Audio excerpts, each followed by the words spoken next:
भी skin whitening cream यानी त्वचा को गोरा बनाने वाली क्रीम लगाने के शौकीन हैं, तो आपको हमारा ये विश्लेषण आज जरूर देखना चाहिए। त्वचा को गोरा बनाने का वादा करने वाली क्रीम्स के विज्ञापनों में आपने अक्सर देखा होगा कि इन क्रीम्स को लगाने वाली महिला या पुरुष को फटाफट कामयाबी मिल जाती है और ये लोग रातों रात स्टार बन जाते हैं। अगर आप भी इस तरह के विज्ञापनों से प्रभावित हैं तो हम आपको बता दें कि प्रोडक्ट्स आपके शरीर को गोरा बनाने के बजाय आपको जीवन भर के लिए रोगी बना सकते हैं। Delhi institute of pharmaceutical sciences and research ने बाजार में बिकने वाले 11 बड़े ब्रांड्स की क्रीम्स की जांच की। जांच में पाया गया कि सभी कंपनियां अपनी क्रीम में मरकरी यानी पारे का इस्तेमाल कर रही हैं। जिन प्रोडक्ट्स की जांच की गई उनमें तमाम मशहूर ब्रांड्स शामिल हैं। अगर आप इन ब्रांड्स की क्रीम का इस्तेमाल करते हैं तो Delhi institute of pharmaceutical research के मुताबिक आपको कई तरह की बीमारियां हो सकती हैं, क्योंकि मरकरी एक तरह का न्यूरोटॉक्सिन है जो किडनी, लिवर और गर्भ में पल रहे बच्चे को नुकसान पहुंचाता है। रिसर्च में पाया गया कि मरकरी यानी पारा शरीर में जाने पर कैंसर की वजह भी बन सकता है। WHO के मुताबिक क्रीम और साबुनों में पाया जाने वाला मरकरी यानी पारा त्वचा से जुड़ी बीमारियां देने के साथ साथ डिप्रेशन, घबराहट और पेरिफेरल न्यूरोपैथी जैसी बीमारियों का कारण बन सकता है। WHO के मुताबिक चीन में 40% महिलाएं और भारत में 61% लोग त्वचा को गोरा बनाने वाली क्रीमों का इस्तेमाल करते हैं। साबुनों, क्रीम और कॉस्मेटिक प्रोडक्ट्स में पाया जाने वाला पारा अक्सर पानी में मिल जाता है और यह पर्यावरण को नुकसान भी पहुंचाता है। यानी गोरापन पाने की आपकी चाहत आपके आसपास के पर्यावरण को काला कर देती है। आपको बता दें कि भारत में कॉस्मेटिक प्रोडक्ट्स में मरकरी के इस्तेमाल की इजाजत नहीं है। फिर भी क्रीम बनाने वाली कंपनियों के प्रोडक्ट्स में काफी मात्रा में पारा पाया गया। हमने इन सभी कंपनियों से जवाब जानने की कोशिश की, लेकिन हमें अभी तक किसी कंपनी की तरफ से इस बारे में कोई प्रतिक्रिया नहीं मिल पाई। जब ये कंपनियां अपना पक्ष रखेंगी तब हम आपको उनका पक्ष भी दिखाएंगे और उन सारे प्रोडक्ट्स बनाने वाली कंपनियों के नाम भी आपके सामने रखेंगे। भारत में फेयरनेस क्रीम्स का कारोबार करीब 3000 करोड़ रुपए का। भारत में फेयरनेस क्रीम के कारोबार की शुरुआत 1975 से हुई थी, लेकिन गोरा रंग पाने की चाहत भारतीयों के दिलों में अंग्रेजों के जमाने से। अंग्रेजों को आम बोलचाल की भाषा में गोरे भी कहा जाता है और उन्होंने भारत पर करीब 200 साल तक राज किया। अंग्रेजों से पहले भारत में मुगलों का शासन रहा। मुगलों का रंग भी भारतीयों के मुकाबले गोरा था। इसके बाद भारत में जाति व्यवस्था ने भी काले गोरे के भेद को काफी हद तक बढ़ाया। कुछ पिछड़ी जातियों के लोग और गरीबी में जीवन जीने वाले सदियों से कड़ी धूप में कड़ी मेहनत करते आए हैं, जिसकी वजह से उनकी त्वचा का रंग औरों के मुकाबले गहरा हो जाता है। इसीलिए भारत में गोरे रंग को ऊंची जाति और ताकतवर लोगों से जोड़ने की प्रथा भी शुरू हो गई और नतीजा ये रहा कि अब भारतीय लोग गोरापन पाने के लिए किसी भी तरह का उपाय अपनाने से नहीं चूकते।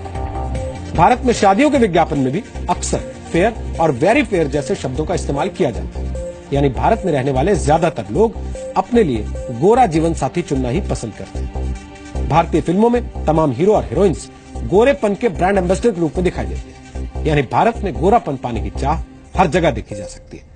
लेकिन हमें लगता है कि गोरेपन का वादा बेचकर लोगों को ब्लैकमेल किया जा रहा है। मार्केटिंग के दम पर गोरे रंग को अच्छा और काले और सांवले को रंग कमतर बताया जा रहा है। हमें लगता है कि यह अनफेयर है और बहुत अनैतिक है।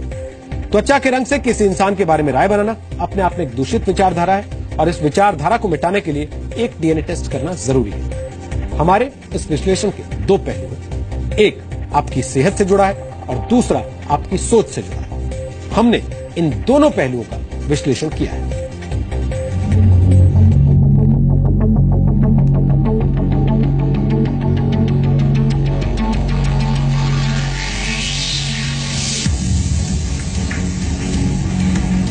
क्या गोरापन पाने की चाहत भारत के लोगों को बीमार कर रही है?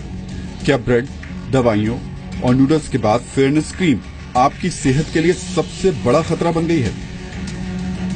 टीवी पर आने वाले विज्ञापनों में त्वचा को गोरा करने वाली क्रीम्स भले ही कामयाबी, अच्छे प्यार और अच्छी नौकरी की गारंटी बन जाती हों, लेकिन सच्चाई ये है कि इन क्रीम्स के प्रति भारतीयों की दीवानगी भारत के लोगों के शरीर और समाज दोनों को बीमार कर रही है। सबसे पहले क्रीम्स के इस्तेमाल से आपके शरीर पर पड़ने वाले दुष्प्रभावों की बात कर लेते हैं। Delhi institute of pharmaceutical science and research ने अपनी एक जांच में पता लगाया कि बाजार में बिकने वाली ज्यादातर फेयरनेस क्रीम्स में मरकरी यानी पारे का इस्तेमाल किया जा रहा है। इंस्टीट्यूट ने बाजार में बिकने वाली 11 क्रीम्स पर एक क्लिनिकल रिसर्च की। जांच में सभी क्रीम्स में मरकरी यानी पारे का इस्तेमाल होने की बात सामने आई। ये पारा बेहद बारीक होता है और शरीर में जाने पर व्यक्ति को किडनी, लीवर की बीमारियां देने के साथ कैंसर जैसे गंभीर रोग भी दे सकता है। स्किन के एपिथेलियम से ये एंटर कर जाती है और फिर ये जीआई ट्रैक्ट से फीटस में चली जाती है। अगर प्रेग्नेंट वीमन है तो फीटस को डैमेज करती है, बच्चों को डैमेज करती है, किडनी को डैमेज करती है, लिवर को डैमेज करती है। Metabolise in the liver only and excreted through kidneys. So it's a cumulative toxicity, इकट्ठी हो जाती है बॉडी में तो क्यूमुलेटिव टॉक्सिटी होती है इसकी। तो ये इनको डालना नहीं चाहिए जब परमिटेड नहीं है drug controller general of India से।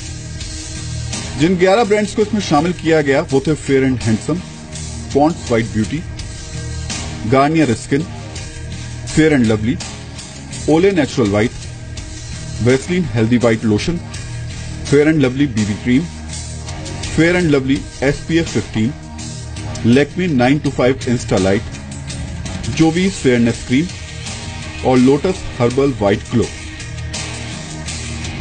डालना ही नहीं चाहिए बिकॉज इट इज इनहिबिटेड। हमारे कहीं भी drugs and cosmetic act, even FDA ने भी 1 ppm की परमिसिबल लिमिट करी हुई है। और अगर ये डाल भी रहे हैं तो एटलीस्ट इन्हें लेबल में मेंशन करना चाहिए बिकॉज ये मिसलीड कर रहे हैं कस्टमर्स को और ये कस्टमर के राइट्स के अगेंस्ट है। जो भी हमने क्रीम यूज की थी महिलाओं के लिए और जो यूज की थी पुरुषों के लिए जो हमने इस्तेमाल की थी क्रीम, उसमें ज्यादा क्वांटिटी थी मरकरी की, क्योंकि मरकरी की स्किन जो पुरुषों की स्किन होती है वो थोड़ी हार्ड होती है, टफ होती है, तो उसको पेनिट्रेट करने के लिए मरकरी ज्यादा डाली गई है। कंपनी दावा करती है कि उनकी बनाई क्रीम्स लोगों की खूबसूरती को निखारने में मदद करती हैं, यानी ये प्रोडक्ट्स छिपा हुआ गोरा रंग बाहर लाते हैं। लेकिन सच ये है कि ऐसे प्रोडक्ट्स का इस्तेमाल उस सोच को बाहर लाने का मौका देता है जिसमें